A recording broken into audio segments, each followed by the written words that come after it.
Hey hello guys, welcome back to the channel R study Adda. Guys आज हम start करने वाले हैं जूलॉजी यूनिट 4 का एक इम्पॉर्टेंट क्वेश्चन। तो गाइस आज का क्वेश्चन है, मियोसिस की विभिन्न प्रवस्थाओं का वर्णन कीजिए, समसूत्री विभाजन से किस प्रकार भिन्न है।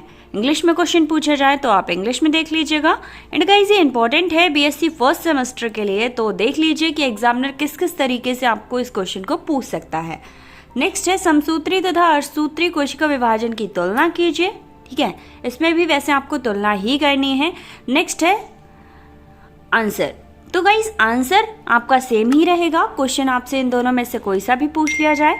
आंसर में आपको लिखना है कि भाई समसूत्री व अर्धसूत्री विभाजनों की विभिन्न प्रवस्थाओं की तुलना। तो जितनी भी उनकी प्रवस्था पड़ती हैं उन प्रवस्थाओं में समसूत्री और अर्धसूत्री दोनों में डिफरेंस बताए गए हैं। समसूत्री विभाजन, ठीक है, फर्स्ट स्टेज क्या है, समसूत्री विभाजन और अर्धसूत्री विभाजन। तो गाइस फर्स्ट पॉइंट है, समसूत्री विभाजन जंतु की समस्त दैहिक कोशिकाओं में होता है। वहीं पर अर्धसूत्री की बात करें तो आप चाहे लाइंस ये वाली लाइन में इधर और इधर लिखते हैं ना, वो वाला भी पैटर्न अपना सकते हैं, अदरवाइज ये वाला भी, ठीक है। तो अगर हम अर्धसूत्री की बात करें तो अर्धसूत्री कोशिका विभाजन केवल जनन कोशिकाओं में युग्मकों में बनते समय होती है। नेक्स्ट सेकंड है, विभाजन की पूरी क्रिया एक क्रम में पूरी हो जाती है। समसूत्री विभाजन की पूरी क्रिया एक क्रम में पूरी हो जाती है, वहीं पर अर्धसूत्री विभाजन दो उत्तर विभाजन में पूर्ण होता है। समसूत्रण में होने वाली प्रवस्थाएं अर्धसूत्री विभाजन में 2 बार दोहराई जाती हैं। अब नेक्स्ट देखिए, समसूत्री विभाजन केवल समरूप अथवा समसूत्री विभाजन होता है, वहीं पर अर्धसूत्री विभाजन प्रथम विभाजन विषम रूप, ठीक है, हेट्रोटाइपिक तथा न्यूरोकायरिक विभाजन होता है। द्वितीय कोशिका विभाजन समरूप अथवा समसूत्री विभाजन होता है।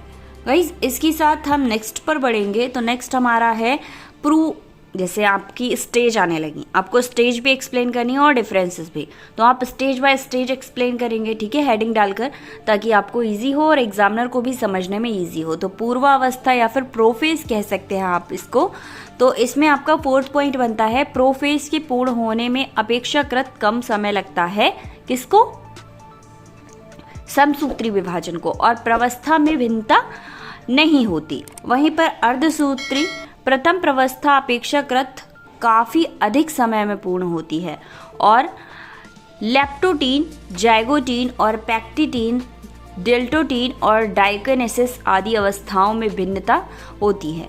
वहीं पर नेक्स्ट है, गुणसूत्र लंबवत 2 भागों में बांटा गया है। समसूत्र का गुणसूत्र लंबवत 2 भागों में बांटा गया है, जिसमें 2 पतले धागे के समान अर्धसूत्र या क्रोमाटिड होते हैं।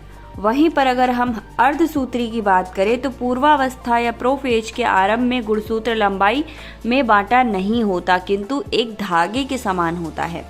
बहुत ही इजी है गाइज एंड लॉन्ग क्वेश्चन है, 6 से 7 नंबर आपको आसानी से मिल जाते हैं। समसूत्री इसमें गुणसूत्र जोड़े नहीं बनाते, अर्धसूत्री इसमें सजातीय गुणसूत्र एक दूसरे के समीप आकर युग्मित हो जाते हैं या फिर जोड़े बना लेते हैं।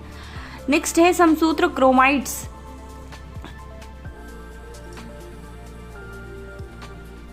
प्लेक्टोनिमिक क्रम में कुंडलित होते हैं, और यहीं पर प्रत्येक युग्मित जोड़े के गुणसूत्र पैरानिमिक क्रम में एक दूसरे के चारों ओर लिपटे रहते हैं। नेक्स्ट है, गुणसूत्र को दोहरा होना प्रोफेज की प्रारंभिक अवस्था में ही पूर्ण हो जाता है समसूत्री विभाजन में। अर्धसूत्री विभाजन में गुणसूत्र का दोहरा होना प्रोफेज की पैक्टिन अवस्था में होता है, ठीक है। अब इसमें गुणसूत्र का विन्यास, इसमें गुणसूत्र का विनिमय या क्रॉसिंग ओवर तथा की एजमेंटा का निर्माण पैक्टिन प्रवस्था में होता है, जिसके अंतर्गत सजातीय गुणों में अर्धसूत्री में अदल बदल नहीं होती। यह अर्धसूत्री का है, समसूत्री का मैं एक बार भूल गई थी यार। इसमें गुणसूत्र का विनिमय क्रॉसिंग ओवर नहीं होता। अब इसके बाद 10 है हमारा, न्यूक्लियोलस और केंद्रक। जो समसूत्री होता है उसमें न्यूक्लियोलस और केंद्रक कला प्रोफेज के समाप्त होते होते लुप्त हो जाती है तथा मध्य अवस्था में तर्क का निर्माण पूर्ण हो जाता है।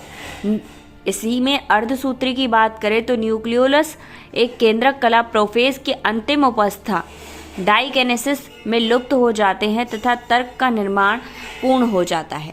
ठीक है, उसके बाद आ जाइए मध्यावस्था या फिर मेटाफेज कह सकते हैं। तो इसमें जो समसूत्री विभाजन होता है, इस प्रवस्था में प्रत्येक गुणसूत्र द्रव्यक होता है और इसमें दो अर्धसूत्र यानी दो क्रोमाइड्स होते हैं। वहीं पर अर्धसूत्री इसमें गुणसूत्र चतुष्टक के रूप में होते हैं। प्रत्येक चतुष्टक में 4 अर्धसूत्र होते हैं।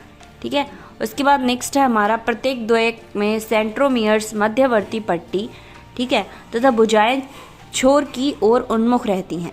वहीं पर अर्धसूत्री विभाजन में चतुष्टक मध्यवर्ती पट्टी पर इस प्रकार विन्यासित होते हैं कि इससे सेंट्रोमियर ध्रुवों की ओर मध्यवर्ती पट्टियों के समान दूर पर स्थित होते हैं। तथा इनकी जो भुजाएं होती है वो मध्यवर्ती या फिर पट्टी की ओर होती हैं। प्रत्येक द्विसंयोजी में सेंट्रोमियर में 2 विभाजन हो जाते हैं और द्वयक अलग हो जाते हैं। इसमें सेंट्रोमियर विभाजित नहीं होते किंतु सजातीय गुणों द्वयक में अलग हो जाते हैं। वहीं पर 14 हमारा है पार्श्वस्था में अलग हुए गुणसूत्र एकल होते हैं समसूत्री में। वहीं पर अगर अर्धसूत्री की बात करें तो इसमें गुणसूत्र द्विसंयोजी देश प्रत्येक में 2 अर्धसूत्र होते हैं यानी 2 क्रोमोडाइट्स होते हैं। नेक्स्ट है गुणसूत्र अपेक्षाकृत लंबे व कम मोटे होते हैं समसूत्री में।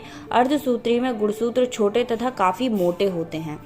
इसके बाद आ जाएगा हमारा नेक्स्ट अंतावस्था या फिर टीलोफेज। ठीक है, तो ये गाइस नोट्स हैं इसीलिए मैं आपको ज़्यादा एक्सप्लेन नहीं कर रही हूँ। टीलोफेज में होता क्या है कि जो समसूत्री होता है उसमें प्रत्येक समसूत्री विभाजन में टेलीफेज अवश्य होते हैं तथा इसके पश्चात कोशिका द्रव परिवर्तन साइकोनाइसिस की क्रिया होती है। वहीं पर अर्धसूत्री प्रथम अर्धसूत्री कोशिका विभाजन में अंतावस्था का होता है। आवश्यक नहीं कि कोई कभी कभी केंद्रक पाश्चावस्था में सीधा द्वित के पूर्वावस्था में प्रवेश कर जाता है। नेक्स्ट है समसूत्री विभाजन के फलस्वरूप प्रत्येक कोशिका में 2 कोशिकाएं बनती हैं। ठीक है, वहीं पर अर्धसूत्री इसमें प्रत्येक कोशिका में कितनी 4 कोशिकाएं बनती हैं। नेक्स्ट आ जाइए यहाँ पे 18 पर। इस प्रकार बनी संततित कोशिकाएं द्विगुणीय यानी डाइपोलाइट होती हैं और इसके गुणसूत्रों की संख्या मृत कोशिकाओं के समान होती है। अगर इसी में हम अर्धसूत्री की बात करें तो इसमें संततित कोशिकाएं अगुणित यानी हैप्लोइड होती हैं, अतः इसके संततित कोशिकाओं में गुणसूत्रों की संख्या मृत कोशिकाओं की अपेक्षा थोड़ी सी कम रहती है। वहीं पर हम संततित कोशिकाएं यानी समसूत्री विभाजन में बात करें तो संततित कोशिकाएं एक दूसरे से तथा मृत कोशिकाओं से भिन्न होती हैं। अर्धसूत्री में संततित कोशिकाएं एक दूसरे तथा मृत कोशिकाओं के सिमिलर ही रहती हैं। ठीक है, होपफुली आपको इस क्वेश्चन का आंसर समझ आया होगा। हमने अर्धसूत्री और समसूत्री में डिफरेंस को देखा एंड अलग अलग फेज में देखा। ये आपके थे नोट्स। मिलते हैं नेक्स्ट वीडियो में एक और टॉपिक के नोट्स के साथ। Thank you so much.